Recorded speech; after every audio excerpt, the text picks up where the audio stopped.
We grew up at Oil Mill. Father's side grew up in the Iowa area. My dad was drafted into World War II in 2 weeks after Pearl Harbor in 1941. And didn't see him but one time until he got out of the service. He came home in 1944. He was part of D-Day. He went to England and then came home in 1945. Did he ever talk about that, CT? Never talked about it. Never talked about it. Never talked about it. Didn't know he was in D-Day until years later. And having grown up in Anderson, you would have gone to Boys High. Absolutely. For those that may not know that part of the history of Anderson, tell me what separated the boys and the girls when it came to high school. We didn't think it was out of the norm. I realized later in life that I think Anderson was probably the only city or only county in South Carolina where the boys and girls were separated. We went to Boys High and the girls were located on the other side of town, and we thought it was unique because we had a lot of fun there. And of course, we had a unique principal called Frog Reams, And he was known to tout the Board of Education, and we're not talking about people, we're talking about a paddle. Oh, yes. Well, when you went in Frog's office, he'd have the paddle, and if he felt mercy for you, if it was your first time in there, you usually got hit with this side, which wouldn't leave any whelps on your fanny. But if you had an attitude, then this is the side he'd use. Which side did you get? I usually got this one. I was not a good. I mean, I was stupid when I was young. I still am. But man, that man changed my whole life. He was a wonderful person. His favorite saying was, "If you can tell me one excuse that I have never heard why you did what you did, then I won't give you these licks that you're fixing to get." And then once you started to say it, he would say, before you could say it, he'd say, "I heard that one, and I got the first lick then." But looking back on that education, I've talked to other guys that went there, and from an education standpoint, they said that they don't think they could have gotten a better education because there were so few distractions in that there were guys and you were there to study. Absolutely, absolutely. I agree 100% with those remarks. I think Frog Reams was one of the biggest inspirations in my life. If I was headed in the wrong direction, he straightened me out. I give him a lot of credit for that.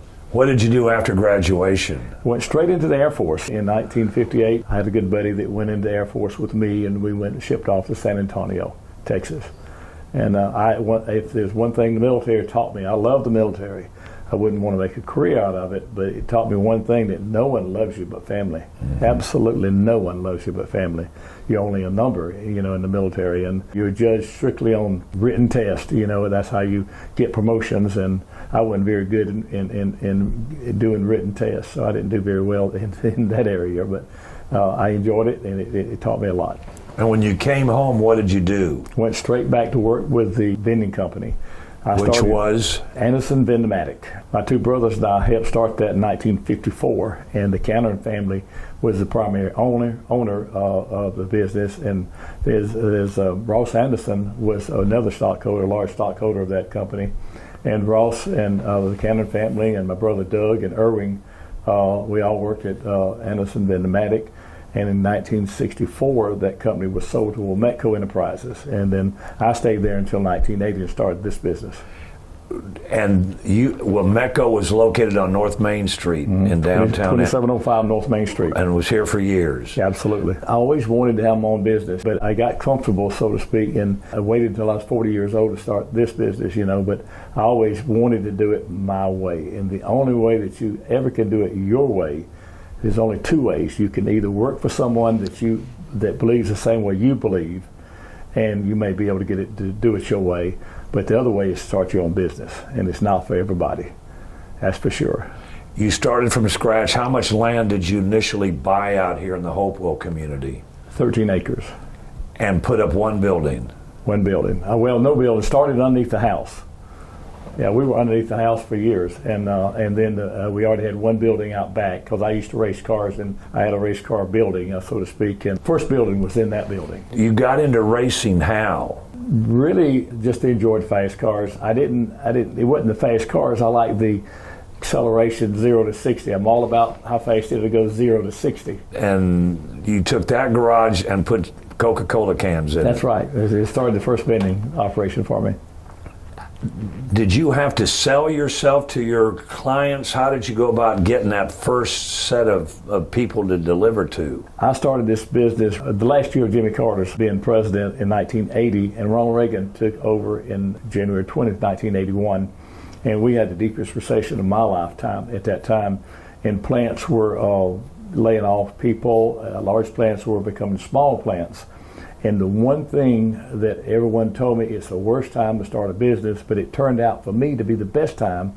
And I'll tell you the reason why was because when you start a small vending company, you start with very small customers to gain the trust. And when these plants became small plants, they had hundreds and hundreds of people in them, and maybe even thousands, and they went down to 50 and 75 employees. And at that time, there was about 13 major vending companies in the upstate of South Carolina. 13, and they only 2 at this time. There's Cromer Food Services and Canteen Corporation, only 2 left in the whole state of South Carolina. We are the last man standing in South Carolina right now, only independent in South Carolina.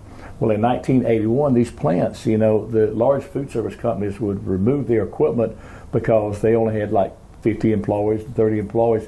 And we'd go running in and take those small plants. Reaganomics started taking over in about 82, 83, if you recall, and the economy started coming back. Reagan's second term in office, that was when we began to really grow because the plants were exploding. They were bringing all the employees back, and we began to grow. And these other vending companies came back and said, well, we'd like to have you back. And my very loyal customers said, no, you put us down when we were down, and Mr. Cromer, he picked us up, and so I got to stay. And those small plants became very large plants very quickly, and we became, one of the largest independents in the Southeast right now. For those that don't understand your business, briefly tell them what you do and what services you provide. We mainly cater to industrial plants, facilities, and we started out as a vending company. And about 10 years ago, vending started to shift to what is called micro markets. And we provide the food for the industrial plants in the upstate of South Carolina. We only go a 60-mile radius right now outside. At one time, we covered everything from Wilmington, North Carolina to Hilton Head, South Carolina, and all the way up to past Asheville, North Carolina, into Jimmy Carter Boulevard in Atlanta. But right now, we just cover the upstate of South Carolina, which is a very good decision on our part because you can provide much better service when you have it close to home. And your support of the military has continued. You've got flags out in front of your business and a big flag. Is that part of your pride? Well, that all started in 9/11. When 9/11 happened, every day we'd realize how many soldiers had lost their life in Afghanistan and Iraq. And I would keep up with the numbers, and I would put a flag out for every soldier that lost their life. And we got up to 3,500, and the fence wouldn't take any more. So that's as far as we ever got. That's how many we put out each year. And this year, we put them out on Memorial Day and normally remove them on the week after 4th of July. But the country was so divided, and the anniversary of 9/11 was coming up in 20 years, and I thought it would be bad to take them down right before the anniversary. So we left them up to the week after the anniversary of 9/11 this year, longer. And everybody looks forward to them, and even this year when I took them down, I have people call, and they'll say, why didn't you leave them up longer, and so many people will call and they say, I come by here every day coming to work and going back home. I look forward to getting here. It's halfway in the trip going home, and it's always refreshing to ride by. Sometimes I've had people tell me that when they ride by, tears will come in their eyes. And then come Christmas, you help celebrate the holiday. Yeah, absolutely. And we try to decorate as much as we can out here too. And since the traffic circle's been put in, it's become a little kind of a point in the community that everybody say, well, I live at the traffic circle. Theoretically, you retired 11 years ago and your boys are now running the business, but you still have a hand in it. And you, at some point, decided to downsize. What was that decision based on, and was it a good one? It all happened in probably 2007. At that time, we did all the Walmart stores, and the labor market was very hard to fill jobs then, not as bad as it is nowadays. And I decided at that time it was time for me to downsize and come back to Anderson. And we operated with an office in Columbia, South Carolina, and Charleston, South Carolina, and went up in Asheville, North Carolina. And I decided to bring everything back to a 60-mile radius. And everyone asked me what made me do that. It was right prior to our deep recession we had in 1980-81 area.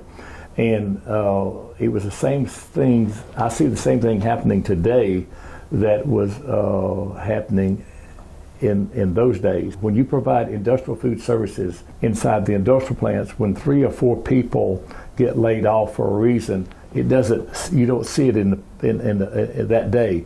They have to have a big layoff. But we saw smaller plants and larger plants laying off people and cutting back at the time, and it wasn't affecting the economy at that time because people live off their credit cards for a while before they have to stop spending money. And when they stop spending money, that's when the economy goes down. And so I seen it then. I see it in the forecast right now. You know, that things, it's almost to the point where they're spending money so fast that they don't have really. Most people, when they get something extra, instead of putting it back or paying it on the debt or saving it, they just spend it, and they buy things that they don't really need. And I see it coming in right now. We've been very fortunate with our employees. You know, we're not as short as most people are. You know, and we have other non-essential businesses that we run here that we take those people and use those on our essential part of the business. And that's why we're able to fill the jobs.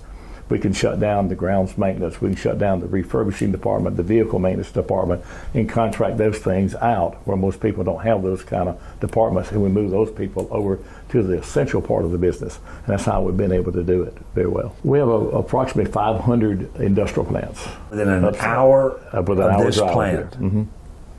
Yeah, we're the largest independent food service company, one of the largest in the Southeast, maybe the largest. I've been in business for 41 years. I've never laid anybody off in my entire life.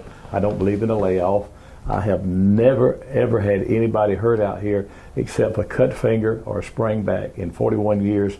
And there were years that we drove 55,000 miles a week, 55,000 miles, and never, ever put anybody in the hospital. That's what I'm very proud of. Last year during COVID, our employees made more money than they ever made in their life at Cromer Food Services, contributed to the money that was sent to them by the federal government, you know, because no one missed a paycheck here at Cromer Food Services last year. And they didn't miss a day's work either. So we had them painting the fence, paying them full salary this time last year. We did not lay anybody off. You've got to be proud of that. Very proud of that. That's one of the proudest things I can say is I've never laid anybody off, and no one's ever went up. We call it going up the hill because we're in a valley here. Yep. And never send anybody up the hill with a short paycheck. Never, never. And we'll never do that. We're a debt-free company, and that's how we can afford to do that. Anderson County is probably the most friendliest county to businesses, I think, around. We do business in a lot of other counties, but Anderson is my home, and I love it.